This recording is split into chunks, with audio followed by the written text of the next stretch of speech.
ఈ మధ్య media trials common అయిపోతున్నాయి కదా! మనకు స్టేట్‌లో జరుగుతున్న ప్రతి క్రైమ్ పైన. సో, వాళ్ళ ఇన్ఫర్మేషన్‌తో వాళ్ళు చేస్తున్న ట్రయల్ ఎందుకు? నేను గూడా ఆ ఇన్ఫర్మేషన్ వింటున్నా. నాకు తోచిన ట్రయల్ నేను గూడా చేద్దామని డిసైడ్ అయ్యాను. సో, డీటెయిల్స్‌లోకి వస్తే మన గండికోట ఏరియాలో ఇంటర్మీడియేట్ స్టూడెంట్ నేను నేమ్ చెప్పట్లేదు. ఇంటర్మీడియేట్ స్టూడెంట్ డెత్ మిస్టరీని సాల్వ్ చేయడానికి ట్రై చేస్తుంది మీడియా. మన దగ్గర ఉన్న ఇన్ఫర్మేషన్ ఏంటి? తను వాళ్ళ ఫ్రెండ్స్‌కి నేను గండికోట వెళ్తున్నానని చెప్పి, తన బాయ్ ఫ్రెండ్‌తో గండికోటకి వెళ్తది. వాళ్ళు వెళ్ళడం మనకు సీసీటీవీ కెమెరా ఫుటేజ్‌లో తెలుస్తది. వాళ్ళెళ్ళిన 2 అవర్స్‌కి ఆ అమ్మాయి వాళ్ళ పేరెంట్స్‌కి ఇన్ఫర్మేషన్ వస్తది. ఆ అమ్మాయి కాలేజ్‌కి రాలేదు అని. అండ్ ఆ అమ్మాయి వాళ్ళ పేరెంట్స్‌కి ఆల్రెడీ ఈ అఫైర్ గురించి తెలుసు. ఈ లవ్ అఫైర్ గురించి తెలుసు. ఆ అబ్బాయికి ఆల్రెడీ వార్నింగ్ ఇచ్చి ఉన్నారు. కాబట్టి వాళ్ళు వెంటనే ఈ అబ్బాయినే డౌట్ పడ్డారు. ఆ ఇన్ఫర్మేషన్ వచ్చిన వెంటనే ఆ అమ్మాయి వాళ్ళ పెదనాన్న కొడుకు అన్నయ్య అవుతాడు. ఆ అన్నయ్య వచ్చి ఈ అబ్బాయి వాళ్ళ మామకి కాల్ చేయడం స్టార్ట్ చేస్తాడు. లైక్ వెళ్ళిపోయిన అమ్మాయి, అబ్బాయిలో ఆ అబ్బాయి వాళ్ళ మామకి ఫోన్ చేయడం స్టార్ట్ చేస్తాడు. ఫోన్ చేసి "ఎక్కడున్నాడు మీ బాబు? ఏం చేస్తున్నాడో నాకు కనుక్కోవడానికి ట్రై చేస్తాడు." ఇది ప్రాబబ్లీ అతను చేసిన ఫస్ట్ మిస్టేక్ లాగా కనిపిస్తుంది. బికాస్ ఇతను వాళ్ళ మామకి కాల్ చేయడం వల్లనే వాళ్ళు గండికోట వెళ్ళిన విషయం ఆర్ వాళ్ళని వెతుకుతున్నారన్న విషయం ఆ అబ్బాయికి తెలుస్తది. సో, వాళ్ళ మామయ్య ఏమంటాడు, "ఆ అబ్బాయి కడపకెక్కడికో వెళ్ళాడు. ఇక్కడ లేడు. వేరే వర్క్ మీద కడపకెళ్ళాడు" అని చెప్పి కవర్ చేయడానికి ట్రై చేస్తాడు. వాళ్ళన్న అయినా కూడా నమ్మకుండా వాళ్ళన్న గండికోట వెళ్ళి అక్కడ వెతుకుదామని డిసైడ్ అయ్యి అక్కడికి బయలుదేరుతాడు. అతనక్కడ రీచ్ అవ్వడం, అక్కడ సీసీటీవీ కెమెరా ఫుటేజ్‌లో అతను ఒంటరిగా రీచ్ అవ్వడం కనిపిస్తుంది మనకు. అక్కడ టోల్ గేట్ దగ్గర, అక్కడున్న షాప్స్ వాళ్ళ దగ్గర, అక్కడున్న మిగతా టూరిస్ట్‌ల దగ్గర అందరికి దగ్గర ఆ అమ్మాయి ఫోటో చూపిచ్చి, "ఈ అమ్మాయి ఇక్కడ వచ్చిందా? చూసారా?" అని అడగడం. వాళ్ళెవరు చూడలేదని చెప్పడం. అతను ఓకే. మేబీ ఇక్కడ ఈ గండికోట అని చెప్పి వేరే ఎక్కడికైనా తీసుకెళ్ళిపోయాడేమో, ఇక్కడ లేరేమో అని అనుకోని అతను అక్కడి నుంచి ఒక 30, 40 మినిట్స్ గ్యాప్‌లో వెళ్ళిపోవడం జరుగుతది. వెళ్ళిపోయి మళ్ళా కాలేజ్ దగ్గరికెళ్ళి మిగతా వాళ్ళ ఫ్రెండ్స్‌తో మాట్లాడుతుంటే, ఆ అమ్మాయి గండికోటకెళ్తానని చెప్పింది. ఎవరితో వెళ్తుందో చెప్పలేదు. కానీ ఈవినింగ్ 5:30 కల్లా వచ్చేస్తది. ఒకవేళ మా అమ్మ ఆ లోపు నిన్నెక్కడైనా కనిపిచ్చి, ఆ అమ్మాయి కాలేజ్‌కొచ్చిందా అని చెప్తే, కాలేజ్‌కొచ్చిందని చెప్పు అని కూడా అంటది. విచ్ మీన్స్ ఆ అమ్మాయి మళ్ళీ వెనక్కి రావడానికి around the college ending time రావడానికి ప్లాన్ చేసిందని మనకర్థమవుతోంది. సో, వాళ్ళ అన్నయ్య, వాళ్ళ నాన్న ఇద్దరు కాలేజ్ దగ్గర వెయిట్ చేస్తారు 5:30 వరకు. అమ్మాయి వస్తుంది. అమ్మాయి వస్తే డైరెక్ట్‌గా పట్టుకుందాం అని చెప్పి అక్కడ వెయిట్ చేస్తారు. ఆలోపు వాళ్ళ అన్న వేరే వేరే వాళ్ళకి కాల్ చేయడం, లొకేషన్ నంబర్ పట్టుకొని లొకేషన్ నంబర్‌కి కూడా కాల్ చేయడం, అతను లిఫ్ట్ చేయకపోవడం, లిఫ్ట్ చేసినా వేరే వాళ్ళు లిఫ్ట్ చేసి తను ఫోన్ వదిలేసి ఎళ్ళాడు, తను ఇక్కడ లేడని చెప్పడం, ఇలా అవన్నీ జరుగుతూ ఉంటాయి. అతను వాళ్ళ అన్నయ్య వేరే వేరే కాల్స్ అయితే చేస్తూనే ఉంటాడు ఈ టైమ్ గ్యాప్‌లో. 5:30 వరకు చూసారు. అమ్మాయి రాలేదు. సో, నేరుగా పోలీస్ స్టేషన్‌కి వెళ్లి కంప్లెయింట్ చేశారు. పోలీస్ స్టేషన్‌లో ఆబ్వియస్‌లీ ఈ లొకేషన్ ఈ అబ్బాయి మీద మాకు కంప్లెయింట్ ఉంది. మాకు డౌట్ ఉందని చెప్పారు. వాళ్ళు అతన్ని పిలిపిచ్చారు. అతను ప్లస్ మామయ్య ఎవరైతే ఫస్ట్ ఈ అన్న కాల్ చేస్తాడు కదా! మామయ్య వాళ్ళిద్దరు కలిసి పోలీస్ స్టేషన్‌కి రావడం. ఆ అబ్బాయి ఫస్ట్ ఒప్పుకోకపోవడం, మేము వెళ్ళలేదు అది ఇది అని. దాని తర్వాత పోలీసులు వాళ్ళు విచారించే స్టైల్‌లో వాళ్ళు విచారించిన తర్వాత అతను ఒప్పుకోవడం. కాకపోతే ఇలా వాళ్ళ అన్న వెతుకుతున్నాడని నాకు తెలిసింది. అందుకే నేను ఆ అమ్మాయిని అక్కడే వదిలేసి వచ్చేసాను. ఆ అమ్మాయి "నువ్వెళ్ళిపో. మా అన్నయ్య వాళ్ళు ఆర్ మా ఫ్యామిలీ వాళ్ళు ఎవరైనా వచ్చినా మనిద్దరిని కలిపి చూస్తే చాలా ఎక్కువ గొడవైతది. నన్నొక్కదాన్నే చూస్తే వేరే ఫ్రెండ్స్‌తో వచ్చానని చెప్పి నేనేదో ఒకటి కవర్ చేస్తాను. దాని తర్వాత ఇక్కడి నుంచి బస్ తీసుకొని కాలేజ్‌కెళ్ళిపోతాను. ఒకవేళ ఎవరు రాకపోతే అని అతనికి చెప్పడం, అతను అక్కడి నుంచి వచ్చేసానని చెప్పడం జరుగుతది. తర్వాత సీసీటీవీ కెమెరా ఫుటేజ్‌లో అది కూడా రికార్డ్ అవుతది. వాళ్ళు వెళ్ళిన 2 అవర్స్ గ్యాప్‌లో ఆ అబ్బాయి ఒక్కడే వెనక్కి సింగిల్‌గా రిటర్న్ అవ్వడం కూడా రికార్డ్ అయ్యి ఉంటది. విచ్ మీన్స్ ఈ అన్నయ్య వెళ్లి వెతికినప్పుడు ఆ అమ్మాయి అక్కడే ఉంది. కానీ అన్‌ఫార్చునేట్‌లీ దొరకలేదు. ఆర్ దొరకలేదని చెప్తున్నాడు. మనకింకా ఆ విషయం క్లారిటీ లేదు. ఇప్పుడేమైంది ఆ రోజంతా ఆ రోజు ఈవినింగ్ వరకి కంప్లెయింట్ ఇవ్వడం, దాని తర్వాత సెర్చ్ ఆపరేషన్ కోసం వెళ్ళిన నైట్ అయిపోవడం, అండ్ ఒక పెద్ద ఆ గండికోట ఏరియాలో చాలా పెద్ద పెద్ద గోడలు, అడవి లాంటి ప్రదేశాలు ఉండడం, సెర్చ్ ఆపరేషన్ కంక్లూడ్ అవ్వలేదు. ఆ అమ్మాయి దొరకలేదు. ఆ నెక్స్ట్ డే మార్నింగ్ మళ్ళీ పోలీసులు అండ్ బంధువులు అందరూ వెళ్లి మళ్ళీ వెతకగా ఆ అమ్మాయి శవం కనిపిస్తది. టాప్‌లెస్‌గా ఉంటది. కొంచెం దెబ్బలున్నట్లు ఉంటది. ఆ అమ్మాయి శవం కనిపిస్తది.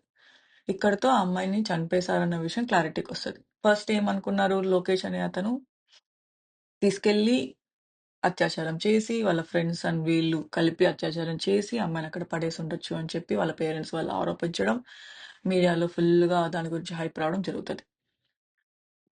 దాని తర్వాత స్టోరీ ఏమని మారుతది, ఆ అబ్బాయి అక్కడ లేడన్న విషయం తెలిసిన తర్వాత, వీళ్ళ అన్నయ్య వెళ్ళాడని తెలిసిన తర్వాత, మేబీ వీళ్ళ అన్నయ్య వెళ్ళి అక్కడ ఆ అమ్మాయి వీళ్ళ మాట వినకుండా వెళ్ళినందుకు కోపమొచ్చి, కొట్టి పరువు హత్య చేసుండొచ్చు అని చెప్పి వాళ్ళ అన్నయ్య మీద బ్లేమ్ వెళ్ళింది. వాళ్ళ అన్నయ్య బయటకొచ్చి నేను ఎంతసేపున్నాను, నేను ఎక్కడ చేశాను అని మొత్తం అతని డీటెయిల్స్‌తో సహా చెప్పడం తర్వాత ప్రాబబ్లీ మీడియా వాళ్ళు అండ్ మీడియా వాళ్ళ స్టోరీ కొంచెం మారింది. ఇక్కడ ఇప్పుడు చూస్తే డౌట్ లవర్ మీద లేదు. బాయ్ ఫ్రెండ్ మీద లేదు. ఎందుకంటే అతను 2 అవర్స్‌లో ఉండి వెళ్ళిపోయాడు. అండ్ వెళ్ళిపోయిన తర్వాత ఆ అమ్మాయి బతికే ఉందనడానికి ఇంకా కొన్ని సాక్ష్యాధారాలు దొరికాయి. ఏంటి, అక్కడున్న వేరే వాళ్ళ టూరిస్ట్‌ల ఫోటోస్ ఆర్ సెల్ఫీ ఫోటోస్‌లో ఆ అమ్మాయి తిరుగుతూ కనిపించింది. After boy friend left the place. అంటే బాయ్ ఫ్రెండ్ వెళ్ళిపోయిన తర్వాత ఉన్న టైంలో కూడా ఆ అమ్మాయి బ్రతికి ఉండి కదులుతూ కనిపిస్తున్న ఫోటోస్ పోలీస్ వాళ్ళకి దొరికాయి. ఇది మీడియా దగ్గర ఉన్న ఇన్ఫర్మేషన్. ఇప్పుడు లేటెస్ట్‌గా డౌట్ ఎవరి మీద పోయిందంటే, ఆ అమ్మాయి అక్కడ అమ్మాయి కోసం వెతుకుతున్న సెర్చ్ ఆపరేషన్ జరుగుతున్నప్పుడు మార్నింగ్ సెర్చ్ ఆపరేషన్ జరుగుతది కదా! నైట్ దొరకకపోయిన తర్వాత పోలీసులు అండ్ ఆ అబ్బాయి వాళ్ళ ఇంకొక అన్నయ్య. ఫస్ట్ వెతకడానికి బైక్‌లో వెళ్ళిన అన్నయ్య కాకుండా ఇంకొక అన్నయ్య గూడా ఉంటాడు. ఆ అన్నయ్య ఆ అమ్మాయిని కనిపెడతాడు అక్కడ ఉంది అని. కాకపోతే ఆ అమ్మాయి ఆ శవం పడి ఉన్న ప్లేస్ ఎలా ఉందంటే, నార్మల్‌గా అటు ఇటు తిరుగుతూ క్యాజువల్‌గా వెతుకుతుంటే దొరికే ప్లేస్ లాగా లేదు. లోపలికి ఉన్నట్లు ఉంది. అయినా అతను కనిపెట్టగలిగాడు. అంతకు ముందే అతని ముందు ఇంకొక కానిస్టేబుల్ నడుచుకుంటూ వెళ్ళాడు. కానీ అతను కనిపెట్టలేకపోయాడు. ఇతను మాత్రం కనిపెట్టగలిగాడు. ఇక్కడ ట్విస్ట్ ఇక్కడ అనుమానమంతా మళ్ళా అతని మీదకి మార్చేటట్టు మీడియా ప్రచారం జరుగుతోంది. ఇక్కడ మీడియా వాళ్ళు దొరుకుతున్న ఇన్ఫర్మేషన్ ఎలా ఎలా అలా వస్తుందో అలా అలా దాన్ని ప్రాసెస్ చేసుకుంటూ, అనుమానాలు బిల్డప్ చేసుకుంటూ, స్టోరీ మార్చుకుంటూ పోతున్నారు. అందుకే ఎప్పుడన్నా ఇన్వెస్టిగేషన్‌కి తగిన టైం ఇవ్వాలి.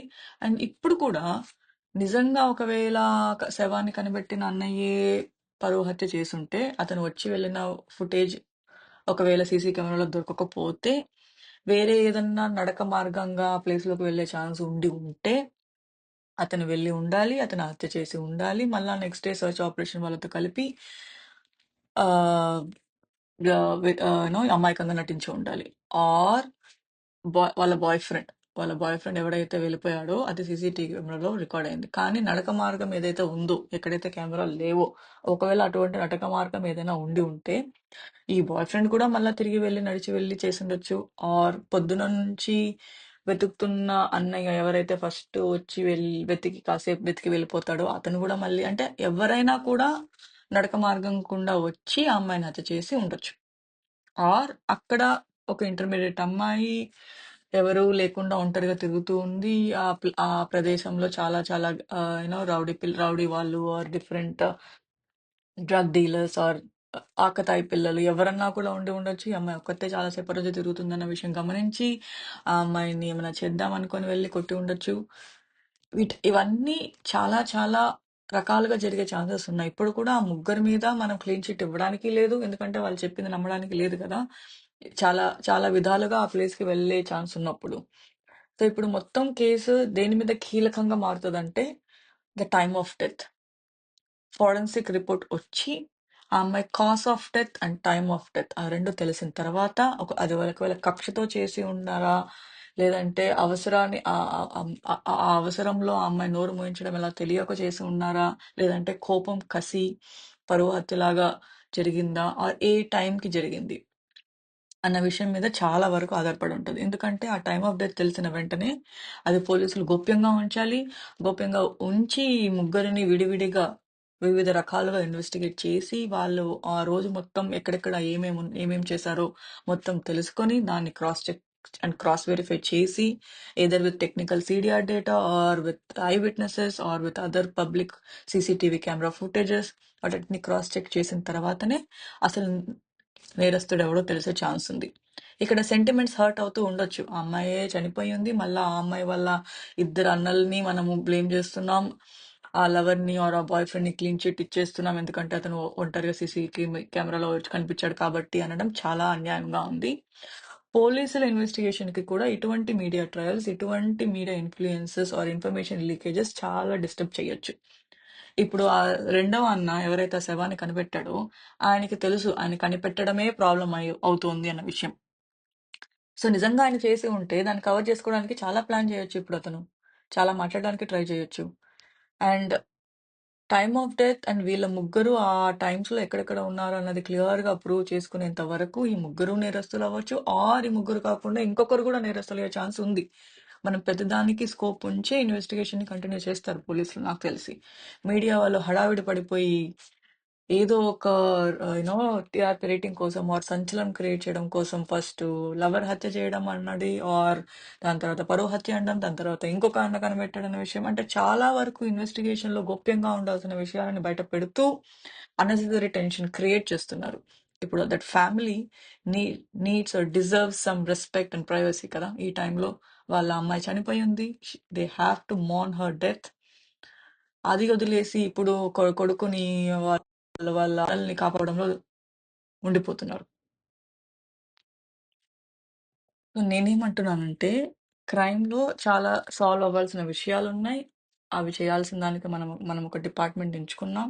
ఆ డిపార్ట్‌మెంట్ పని ఆ డిపార్ట్‌మెంట్ చేసిన తర్వాత, వాళ్ళు ఎవరైతే నేరస్తులని చెప్పి ఇది ఇలా విచారణ చేశామని చెప్పి ఏదైతే ప్రెస్ మీట్‌లో చెప్తారో, ఆ ప్రెస్ మీట్‌లో వచ్చిన ఇన్ఫర్మేషన్‌ని చూసిన తర్వాత, ఒకవేళ వాళ్ళు అన్యాయంగా ఎవరినైనా ఇరికిస్తున్నారన్న డౌటో, అపనమ్మకమో వస్తే అప్పుడు మీడియా ఎంటర్ అవ్వాలి.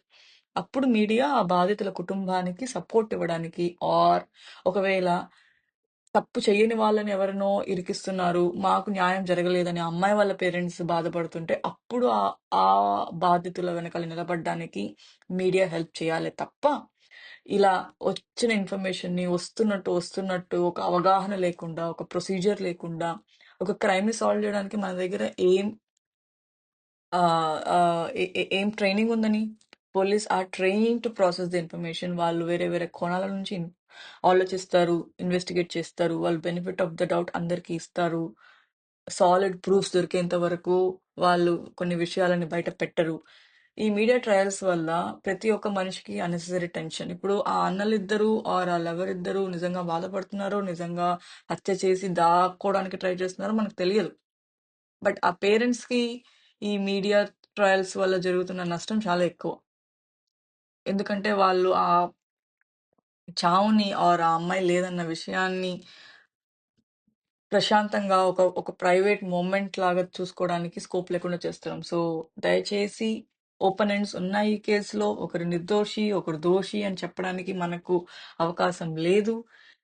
నా ట్రయల్ నేను చేస్తానన్నాను తప్ప, నేను ఆ కేస్ గురించి ట్రయల్ చేస్తలేను. మీడియా చేస్తున్న ఇంట్రూషన్ గురించి చెప్పడానికి వచ్చాను. Thank you.